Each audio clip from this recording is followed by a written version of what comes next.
is SMNI News Channel. Truth that matters.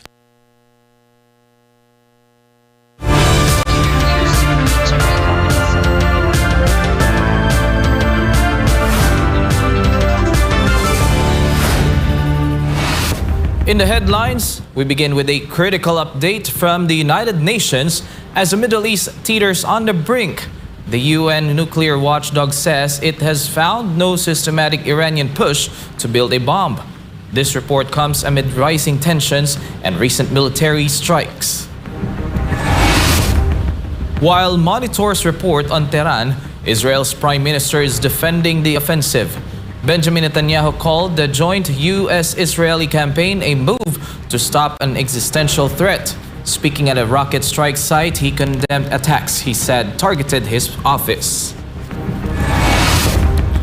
Beyond the battlefield, Iran has entered 40 days of mourning after the death of its supreme leader. As funeral preparations begin for Ayatollah Ali Khamenei, rallies have spread across the region, with supporters vowing retaliation. From Tehran to the global stage, China is strongly rebuking the strikes. Beijing called the U.S. and Israeli actions a serious violation of international law and urged an immediate halt to prevent further escalation. Back home, the global fallout is reaching the Senate. A lawmaker is pushing to automatically suspend the fuel tax amid back-to-back oil price hikes linked to the Middle East crisis.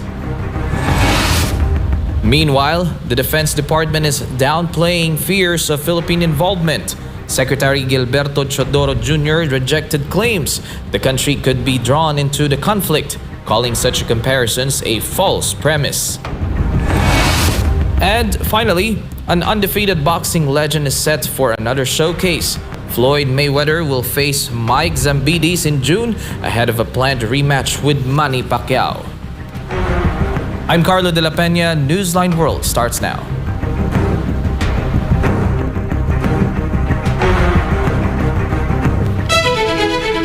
Amid rising tensions and recent military strikes, the United Nations nuclear watchdog says it has found no systematic effort by Iran to produce nuclear weapons. Daniela Paulite has the details. The International Atomic Energy Agency warns that any strike on nuclear facilities carries risks that extend far beyond the battlefield. At a Monday briefing in Vienna, IAEA Chief Rafael Grossi said inspections have not uncovered an organized weapons program. His comments came after questions about whether recent U.S. and Israeli strikes were urgent or justified. Grossi emphasized that while countries may act on their own intelligence assessments, the IAEA's findings are based strictly on on-site inspections and verification work. The agency has activated its incident and emergency response system following the military operations, but officials say there is no indication of major radioactive leakage at this stage. Still, Grossi cautioned that attacks on nuclear sites pose significant radiological dangers and could escalate the conflict further. He called on all sides to de-escalate and return to the negotiating table, saying a lasting agreement will be needed even after the fighting stops. Reporting for Newsline World, Daniela Paulite, SMNI News. Israeli Prime Minister Benjamin Netanyahu has declared that the U.S. joint Israeli offensive against Iran is an effort to protect all of humanity from an existential threat. Speaking from a site of a deadly rocket strike in Beit Shemesh, Netanyahu condemned Tehran's targeting of civilians just hours before or after Iranian forces claimed to have struck his own office. Almar Forzuelo has the details. Standing amidst the wreckage of a bomb shelter in Beit Shemesh, Prime Minister Benjamin Netanyahu surveyed the aftermath of a direct hit that claimed the lives of at least 9 civilians. Netanyahu urged citizens to strictly follow safety protocols, noting that many lives had been saved by the Home Front Command. Though to his regret, not everyone reached a protected area in time. He used the backdrop of the destruction to draw a sharp contrast between the goals of the joint U.S.-Israeli campaign and the retaliatory strikes launched by Tehran.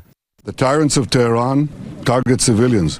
We target the tyrants of Tehran to protect civilians. This is the third day of the Operation Roaring Lion, the operation the Israeli army and the state of Israel set out to, with our great friends, the United States of America and President Trump, to thwart existential threats to Israel and great threats to America and the entire world.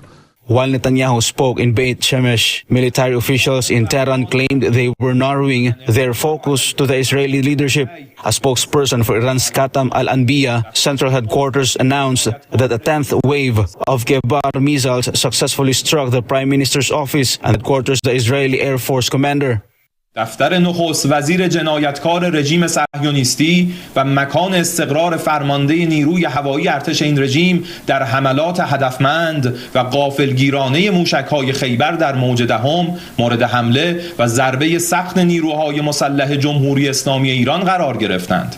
سرنوشت نخست وزیر رژیم صهیونیستی در حاله‌ای از ابهام قرار گرفته است. Despite the Iranian claims, Israeli officials confirmed Netanyahu remained unharmed. The escalation follows the killing of Supreme Leader Ayatollah Ali Khamenei in a joint strike last Saturday, plunging the region into a state of total war, with U.S. bases in the Gulf also reportedly under fire and the Israeli military continuing its aerial campaign. Netanyahu thanked President Donald Trump for his partnership, framing the conflict as a global necessity to prevent the regime from ever acquiring nuclear weapons. Reporting for Newsline World, Almar Forsuelo, SMNA News.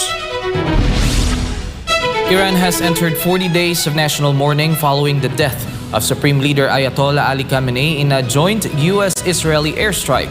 As Tehran prepares for state funeral rites, massive rallies and symbolic processions have erupted across the Middle East, with supporters vowing retaliation during the holy month of Ramadan. Joy Tabanao has the details. In the city of Kashan and across major Iranian provinces, thousands took to the streets on Monday to mourn the loss of Ayatollah Ali Khamenei. Crowds waved Iranian flags and portraits of the late leader, chanting anti-Western slogans as the country entered a 7-day public holiday with all schools and government offices closed. The outpouring grief and anger extended beyond Iran's borders. In the Al-Shafi'iyah district of southern Iraq, residents held a symbolic funeral procession, carrying a coffin through the streets of Al-Diwaniyah in a show of solidarity of the Islamic Republic.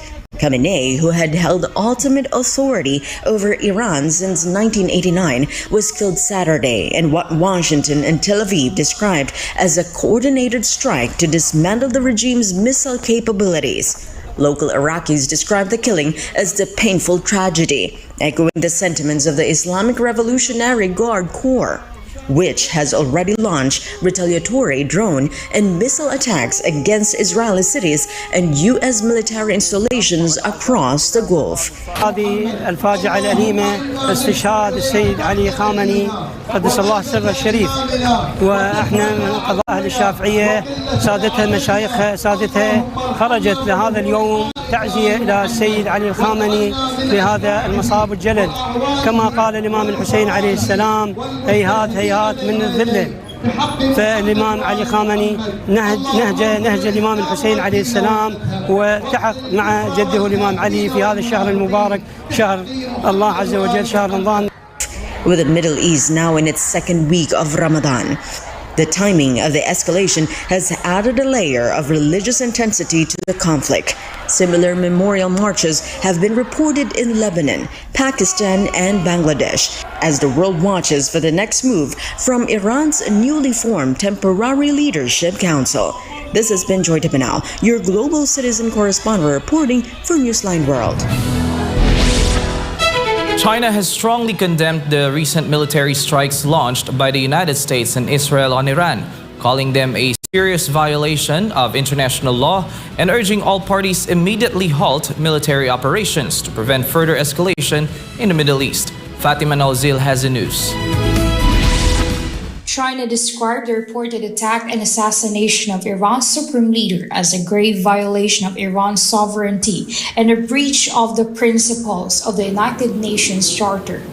袭击并且杀害伊朗最高领导人，严重侵犯伊朗的主权安全，践踏联合国宪章宗旨原则和国际关系基本准则。中方对此予以坚决反对和强烈谴责。我们敦促立即停止军事行动，避免紧张事态进一步升级，共同维护中东和世界的和平稳定。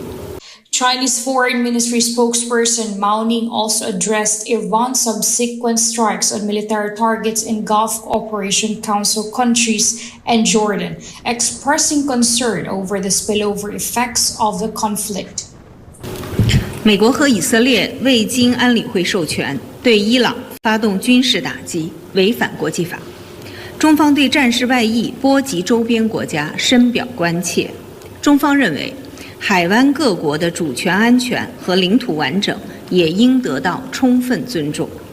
我们敦促各方停止军事行动，防止战火进一步蔓延。Regarding China's role at the United Nations, Mao said Beijing firmly opposes the use of force in international relations and is willing to work with the international community to promote peace and prevent further escalation. 方愿同国际社会共同努力，积极劝和阻战，推动通过对话谈判解决问题，维护中东和世界的和平稳定。On the potential closure of the Strait of Hormuz, Mao warned that the waterway is a vital global trade and energy route, and maintaining its security and stability is in the shared interest of the international community. She urged all sides to avoid actions that could further harm global economic stability. As tensions continue to mount in the Middle East, China is positioning itself as a diplomatic voice, calling for restraint, dialogue, and return to negotiations to safeguard regional and global stability. Reporting for Newsline World, this has been Fatima Nauzil, SMNI News. Up next, the global fallout is reaching the Senate. A lawmaker is pushing to automatically suspend the fuel tax amid back-to-back oil prices hikes linked to the Middle East crisis. And the Defense Department is downplaying fears of Philippine involvement. Secretary Gilberto Teodoro Jr. rejected claims the country could be drawn into the conflict, calling such comparisons a false premise. More news when Newsline World returns.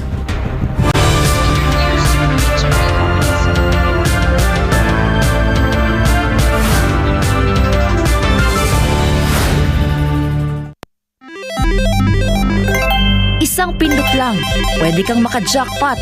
Mukhang masaya at easy money lang. Sa murang halaga, pwede ka na tumaya sa online gambling at e-casino apps. Mayroong sabong, slot machines, mahjong, poker at iba pa. Kailangan mo lang ng smartphone, e-wallet at internet. Pero ang aliw na ito, unti-unting nagiging bitag para sa mga Pilipino. Lalo na kung ang paborito mong artista o influencer ang mukha ng app. Mas madaling makaengganyo, diba? Parang safe naman kasi may kilalang mukha. Pero sa likod ng ngiti, sugal pa rin ang itinutulak. At syempre, mas madali ring itago ang pagkalulong sa bisyong ito.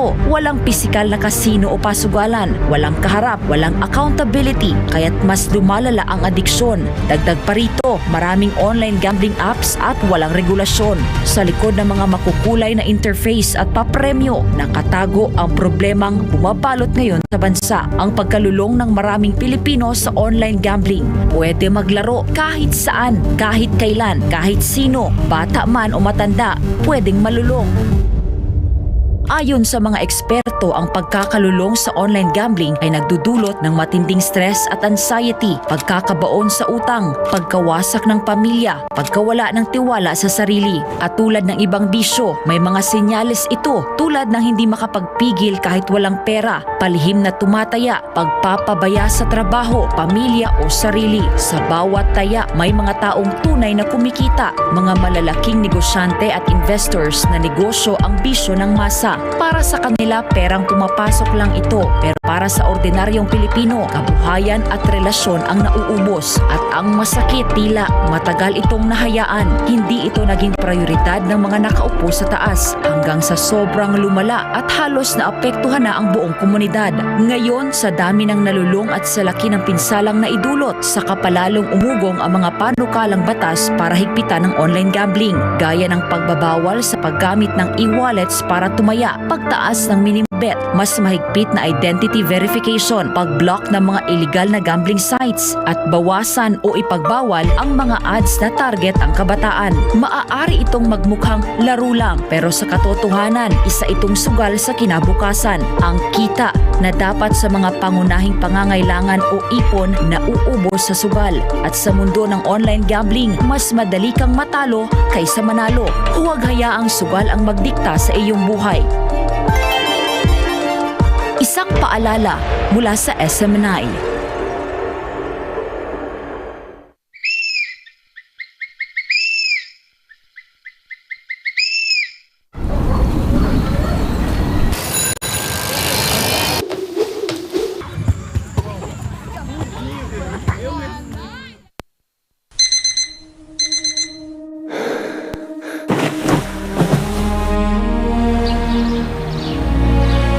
Every day begins with a choice: to stay down or to rise and chase the dream.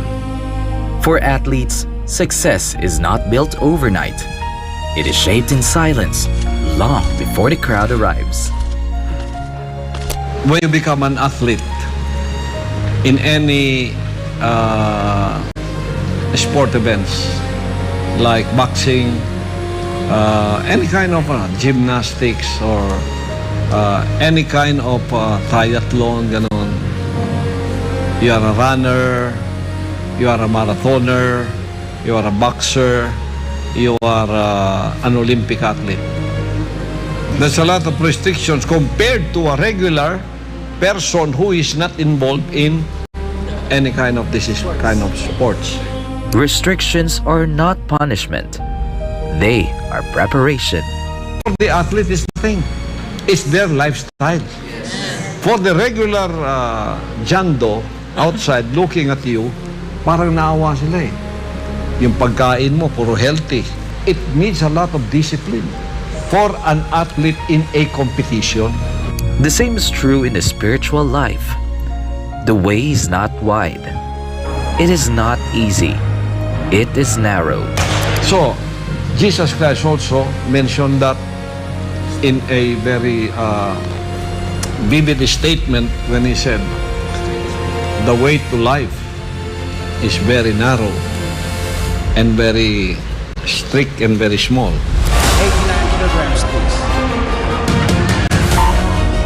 What the world calls restriction, the faithful call obedience. For us, there is no restrictions. That is so restricted enough that we cannot do it.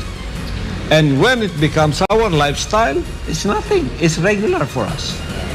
Regular for us to be clean-minded, regular for us to be orderly, regular for us to be straightforward. Obedience, commitment, loyalty, dedication, repented in the sight of the Father. Because this life is a race. Are we in this life in a competition? Yes, very much. Because Paul said that also. They that run in a race run all, but one receives the prize.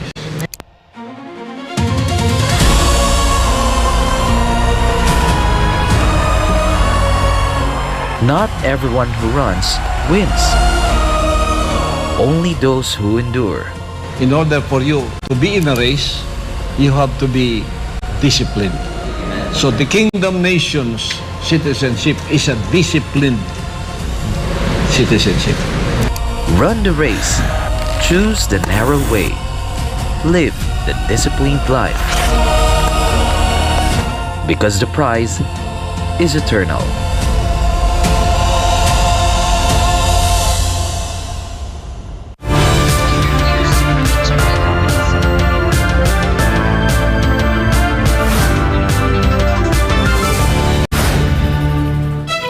Amid consecutive oil price hikes and the threat of another major increase due to the conflict in the Middle East, a Philippine lawmaker is pushing for a proposal in the Senate for the automatic suspension of the fuel tax to ease the burden on consumers.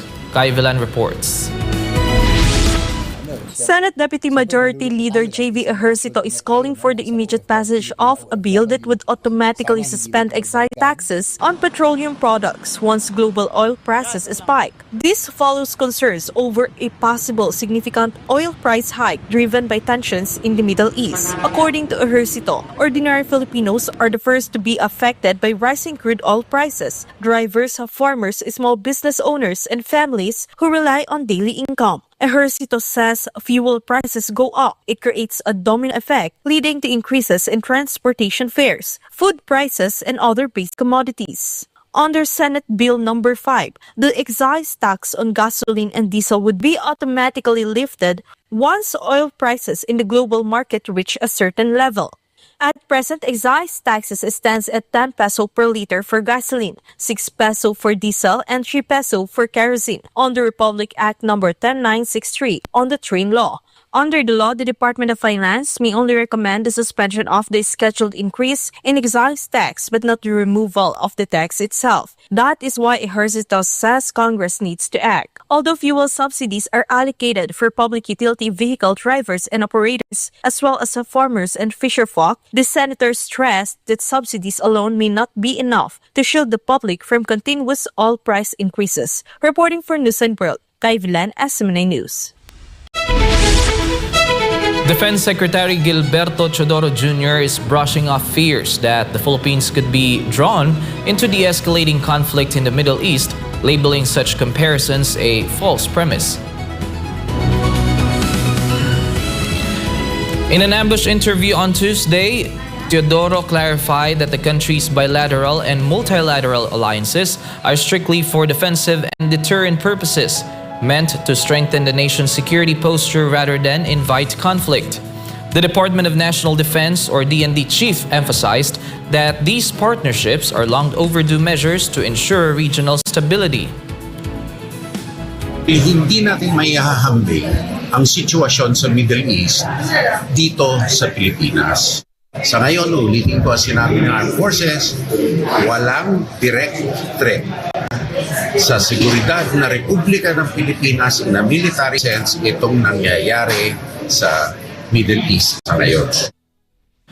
While the Armed Forces of the Philippines reports no direct military threat to the country, the DND is currently coordinating with the Department of Migrant Workers and the Department of Foreign Affairs to ensure the safety and potential repatriation of Filipinos in the affected regions. Teodoro further noted that while government remains vigilant, the primary focus remains on the welfare of overseas Filipino workers and maintaining regional stability through established diplomatic channels. As Iranian ballistic missiles and drones target cities across the Persian Gulf, the United Arab Emirates has issued a stern rebuke to Tehran. Diplomatic advisor Anwar Gargash warned that the overt and blatant attacks on Gulf sovereignty have created a rift that will linger for generations, even as Emirati air defenses intercept an unprecedented barrage over Abu Dhabi and Dubai. Jane Cudnita has the details. The United Arab Emirates is facing its most significant security challenge in decades. After the joint U.S.-Israeli strike on Tehran Saturday, Iran's Revolutionary Guard has launched a wide-scale retaliation directed not only at military assets but the economic heart of the Gulf. Abu Dhabi Police Commander-in-Chief and other high-level delegations have been visiting hospitals like the Sheikh Shakbut Medical City to assess those injured in the strikes. In Abu Dhabi, shrapnel was reported near the Al Dhafra Air Base and the outskirts of the Yas Island Entertainment District. In Dubai, defense batteries were seen engaging targets over the Jebel Ali port area and the Business Bay district near the Burj Khalifa. Despite the attacks, UAE leaders are trying to project calm. Viral footage shared online showed President Sheikh Mohammed bin Zayed walking through the Dubai Mall, a public gesture meant to reassure the public of the nation's resilience. Diplomatic advisor to the UAE President Dr. Anwar Gargash said the UAE has so far chosen restraint and continues to call for stability in the region. While the UAE's multi-layered air defense systems have intercepted the majority of incoming threats, reports indicate that several projectiles have impacted or caused debris damage near high-profile landmarks. Officials say while physical devastation has been limited, the psychological impact on residents, including tourists and families, has been significant. Dr. Gargash emphasized that while the UAE possesses enough deterrence capabilities, it has so far chosen a path of restraint. However, he warned that the randomness of the targeting, which has put tourists and ordinary residents at risk, is isolating Tehran and closing the door on any remaining diplomatic channels. This has been Jane Coniter, Global Citizen Correspondent, reporting for Newsline World. Former Department of National Defense Secretary Norberto Gonzales said the government appears unprepared to respond to the ongoing tensions in the Middle East, as some overseas Filipino workers in Dubai are calling for immediate government assistance. Almar Forzuelo reports. Ngayon, hindi natin alam kung ano nangyayari sa bayan natin ngayon. Mukhang hindi masyadong naasikaso. Kaya walang aksyon. This was the statement of former Defense Secretary and standard bearer of the Partido Demokratiko Socialista ng Pilipinas, Norberto Gonzales, regarding the response of the Bongbong Marcos Jr. administration to the escalating tensions in the Middle East. In an exclusive interview with SMNI News, Gonzales expressed disappointment with the current administration, saying it failed to issue early advisories to overseas Filipino workers regarding the brewing conflict. As a result, many Filipinos are now caught in the unrest and placed at risk. Oo, kasi alam mo, bago itong actual na bombings, no? Na ginawa ng Israel at saka ng Amerika, ilang linggo na yan eh. Na nakikita natin na pumuposisyon na yung aircraft carriers ng Amerika. Naghahanda ang Israel. Alam ng buong mundo na may mangyayari dyan. Kaya dapat pinaghahandaan, lalo na tayo. Kasi ang dami nating mga kababayan sa mga lugar na yan eh. Dapat yan, preemptive tayo eh. Dapat nagsimula na tayo mag-prepare kaagad. Pero ewan ko lang, hindi natin nabasa sa mga news. Kaya pati sa mga social media, hindi natin nakita na naghahanda ang gobyerno natin. Meanwhile, OFWs have expressed concern. So ngayon, wala akong naririnig na tulong sa government. Wala akong balita eh. Medyo nakakatakot ngayon kasi pati ngayong umaga kasi may narinig kami mga sumasabog ngayon dito. Kaya medyo nakakatakot din ngayon lumabas. Sa ngayon wala. Gonzales also emphasized that government expenses increase whenever it responds late to problems instead of acting early. Importante at yung ating talagang unique na sitwasyon ng ating bansa, may mga Pilipino sa lahat ng panig ng daigdig. Kaya dapat, yun ang isa sa mga rekomendasyon ko nung kumakandidato ako. Kailangan mapagmasid tayo na gusto ko ano mga mangyayari, mga importanteng development sa buong mundo. Kasi kailangan preparasyon. Hindi tayo basta-basta kikilos. Habang nalilate ka sa reaction, lalong lumalaking gastos mo. At lalong nagiging mapanganib para sa mga kababayan natin. OFWs are appealing to the government for preparedness measures. Siguro, ang mensahe ko lang kung aabot talaga sa yung parang matinding kaguluhan, siguro yung mga shelter ng mga Pilipino, yung mga pagkain, or para ready. At yung mga for in case of emergency, yung mga talagang mga shelter. So ngayon, masasabi ko ngayon sana meron na tayo na kunyari abang na tulong galing sa Philippine na sa halimbawa kung meron ng sakuna dito sa Dubai, sana meron tayo na nakabang na shelter para sa ating mga kababayan, mga abang na tulong, na pagkain, ganyan. At kung sakali, kung pwede man tayo makauwi ng Pilipinas, meron silang nakahanda sasakyan para sa atin pag-uwi ng Pinas. Authorities have yet to issue an official statement regarding the concerns raised as tensions in the Middle East continue to unfold. Reporting for Newsline World, Almar Forzuelo, SMNI News. Philippine congressmen clashed during the hearing of the House Committee on Justice on the impeachment case against Vice President Sara Duterte. The reason for the exchange in this report by MJ Mondehar. there have been allegations that some members of Congress nakatanggap ng envelope, nakatanggap ng maleta, ito'y naibigay kung hindi sa opisina, sa townhouse. Quezon City Representative Bong Suntay raised the issue of alleged suitcase deliveries of money reportedly used to bribe some members of Congress. This was based on the notarized affidavit of 18 former Marines, former employees of resigned Congressman Zaldi Co, who allegedly acted as couriers of the suitcase deliveries of money intended to pay certain high-ranking government officials. However, when Suntay attempted to further raise the expose, this is what happened. No, let me finish. There's you a will have point your of turn. order, the Honorable Suntay.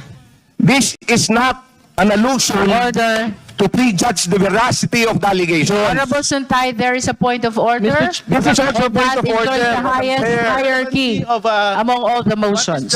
Madam Chair, this is very relevant because we are... Please, Honorable Suntay, please wait until he finishes with his point of order. Congressman Suntay was unable to continue his explanation after his microphone appeared to have been turned off. For one congressman, Suntay's statements appeared to carry malice and were directed against the House of Representatives. My understanding of what he's stating today is that he's probably accusing members of Congress, members of the House Committee on Justice, as receiving payments. In an exclusive interview with SMNA News, Suntay explained why he brought up the expose during the committee hearing. Well, alam mo, napaka-importante na if we want to have an impartial hearing, then dapat pati yung mga miyembro na uupo doon na magde-decide kung at boboto tungkol sa impeachment ni VP Sara, magiging impartial rin. Congressman insisted that it was not the only former Marines who implicated members of Congress in the alleged bribery. In fact, the lawmaker insisted that Navotas Representative Toby Tiangco himself had previously stated that alleged bribery took place when the House of Representatives impeached Vice President Sara Duterte in 2025. He also clarified his true motive in discussing the Maleta expose. Hindi naman natin hinuhusgahan yung aking mga kasamahan doon. But of course, gusto lang natin mabigyan sila ng pagkakataon. That if they feel that they have been compromised or they might be compromised, mag-inhibit na sila. Or mag-recluse na sila. Itong nangyari pong sagutan ninyo with Congressman Vidon, ito po yung malaking patunay na yung issue sa maleta, issue sa sobre ay nakararating po dyan sa House of Representatives. Hindi po nila maididinay na wala silang kaalaman dahil kayo po mismo nag-brought up at ganun po nangyari, naging sagutan, sir. At last, sir, ano po mensahe ninyo sa taong bayan, sa masang Pilipinong sumusubaybay sa mga issue ngayon? Alam mo, MJ, kaya ka nagugulat ako ba't masyado silang affected. It's the risk kung hindi totoo yung mga paratang, then they should not be affected. They should not be defensive on that particular point. Kaya yung sa akin lang, sa ating mga kapwa Pilipino, now, if we want to ferret out the truth, then let's work together and hold people accountable. Reporting for Newsline World, this has been MJ Mondeja, SMNA News. Airports are closed, flights are dangerous, and even land routes pose serious risks. These are among the challenges facing the government in its planned evacuation of overseas Filipino workers or OFWs in the Middle East. President Ferdinand Marcos Jr. announced that 1,416 Filipinos in the region have requested repatriation. Cresilin Catarong reports. In a press conference held at Kalayaan Hall in Malacanang Palace on March 3, President Marcos said bomb continues in various parts of the Middle East, with missile and airstrikes expanding to more areas. Tensions continue to escalate between Iran and Israel, with reported participation of the United States. In this connection, Marcos admitted that the government is facing major challenges in its plan to evacuate overseas Filipino workers from affected areas after several designated evacuation routes were closed due to continuous bombardment. The president said the government had prepared routes to extract Filipinos from danger zones, but some of these are no longer usable. He added that bringing Filipinos home is difficult because most airports in the region are closed and considered no-fly zones. Marcos emphasized that flying aircraft into an active combat area is extremely risky. Ito ngayon ang problema. Ang problema, walang lumilipad na eroplano. At yung mga airport ay tinatamaan na. We have heard reports of attacks on different airports around the region. Generally this is by Iran. yung mga tumulong sa Amerika at yung mga bansa na tumulong sa Amerika ay inaatake ngayon ng Iran as retaliatory strikes. Kaya very fluid ang situation. The president also said that while land evacuation is being considered as an option, it remains dangerous due to the ongoing fighting in the region. As of Tuesday morning, the number of Filipinos seeking repatriation stands at 586 from Dubai, 297 from Israel, 270 from Abu Dhabi, 231 from Bahrain, 22 from Jordan, and 10 from Iran. A total of 1,416 Filipino nationals have requested repatriation. The president said the cases vary. Some workers had already completed their contracts but were stranded due to airport closures, while others want to leave so-called danger areas. Marcos assured the public that the government continues to closely monitor the situation and coordinate with Philippine embassies and attachés in the region to determine the safest possible evacuation routes once conditions allow. For now, the government is advising Filipinos in affected countries to remain in safe areas. So, ang advice na binibigay natin sa ating mga kababayan ay maghanap kayo ng safe place at doon kayo muna at you stay there and you stay in a safe place and stay indoors and stay away from areas of danger. The president identified Israel as currently the most dangerous area for Filipinos due to ongoing attacks. However, he noted that Israel is accustomed to such situations and has numerous bomb shelters available. At yun ang naging advice namin sa ating mga kababayan, doon muna kayo. Para maging mas maginhawa para sa kanila, kumuha tayo ng nakipag-usap tayo sa mga iba't ibang hotel na malapit doon sa bomb shelter, na doon sila muna pumunta, doon sila muna, at pagka may air raid alarm, tumakbo muna sila sa bomb shelter. Marcos assured that the government continues to look for safe ways to evacuate those who wish to be repatriated. Reporting for Newsline World, this has been Casilig Gatarong, SMNI News.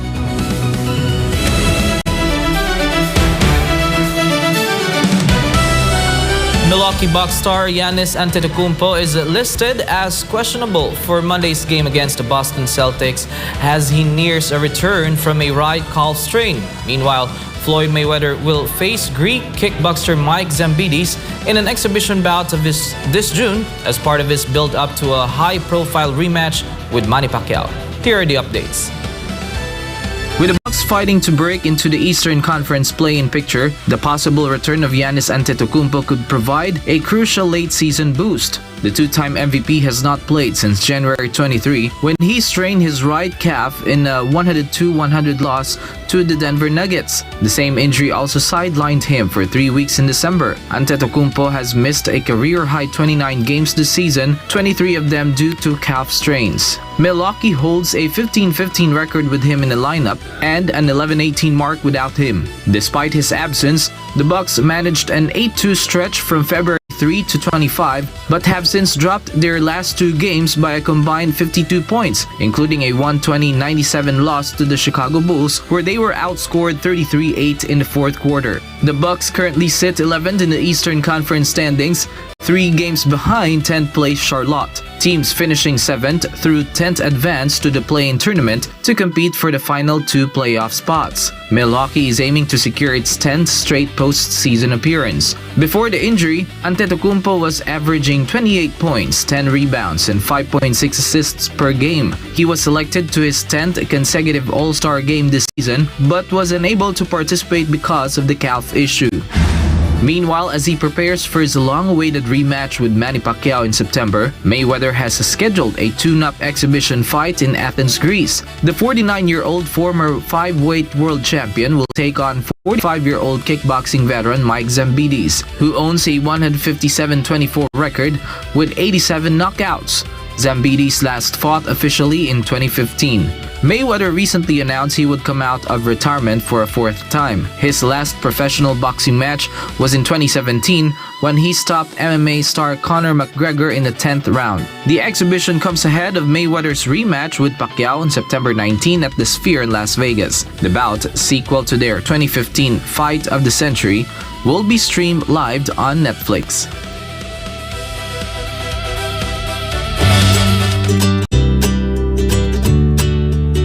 For most children her age, selling a few boxes of cookies is an accomplishment. But for one 6-year-old Girl Scout from Pennsylvania, her age did not stand in the way of something far greater, a record-breaking milestone that is now inspiring communities worldwide. Stella Maris has a story.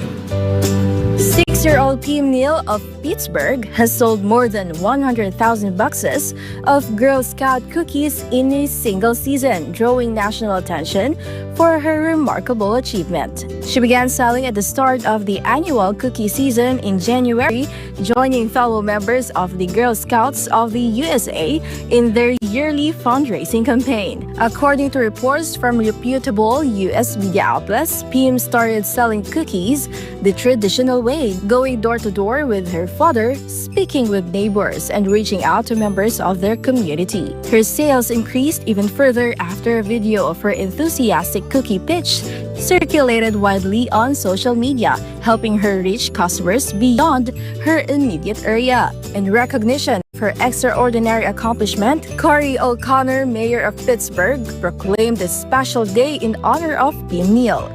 The proclamation celebrated not only her record-breaking cookie sales, but also her hard work and the positive example she set for young people in the community. City officials commended her determination and noted how her achievement brought pride and inspiration to Pittsburgh residents. The Girl Scouts cookie program is designed to teach young members valuable life skills such as entrepreneurship, financial literacy, goal setting, and communication. Pim's success highlights the impact of these lessons in action, even at a very young age. Initially setting a modest goal for this season, Pim far exceeded expectations with strong community support and unwavering determination. Her story has since become a heartwarming example of confidence, hard work, and the power of encouragement.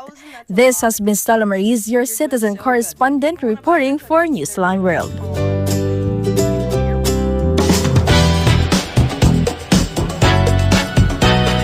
Irish actress Jessie Buckley won Outstanding Performance by a Female Actor in a Leading Role at the 2026 Actor Awards for Hamnet. Kim Soo-yoon may return to K-drama as the long-delayed Disney Plus series Knockoff targets a 2026 release.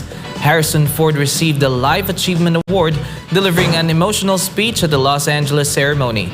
Kai Villan has all the latest buzz. Becky 36 attended the ceremony alongside her co-stars Paul Mescal and 12-year-old Hackle Bichu, who plays Hamnet, their on-screen son. The trio shared the spotlight as they sat together. During the star-studded evening, the careworn actress dazzled on the red carpet in a striking black and white Balenciaga gown, while young Jacoby complimented the glamorous scene with a sparkly gold blazer, making it a memorable night for the cast. Buckley's win adds to her growing list of accolades, highlighting her acclaimed portrayal in Hamnet and cementing her status as one of Ireland's most celebrated acting talents. The black comedy starring Joe Boa was originally scheduled to premiere in April 2025. However, allegations surrounding Kim led the creators to put the series on indefinite hold, eventually postponing the release in March of last year. Industry insiders say that the production team is now finalizing plans for the show's launch, signaling a potential comeback for Kim Soo-yoon after the controversy. Fans of the actor and the series are eagerly awaiting an official announcement. If confirmed, Kim's return with Knockoff would mark a significant moment for both his career and the Korean drama industry, offering audiences a chance to see him back on screen in a highly anticipated role. The 83-year-old Hollywood icon Harrison Ford attended the ceremony, formerly known as the SAG Awards, which serves as the last major awards event before the Oscars. The award celebrates performers who embody the finest ideals of the acting profession, a distinction previously held by stars such as Jane Fonda, Barbara Streisand, and Sally Field.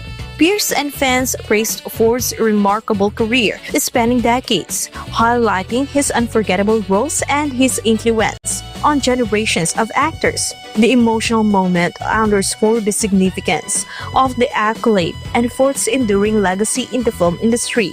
As the entertainment world looks ahead to the Oscars, Ford's lifetime honor reminds audiences and fellow performers alike of the artistry, dedication, and impact that define a true Hollywood legend. That's the latest showbiz news update. Kai Villan, SMNA News.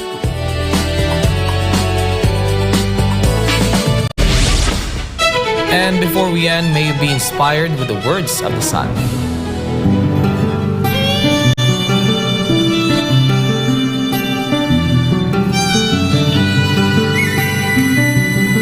Humility and sincerity are what counts in the character of a man.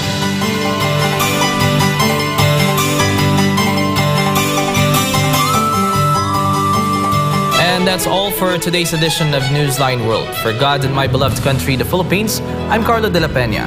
Thank you for watching. Goodbye.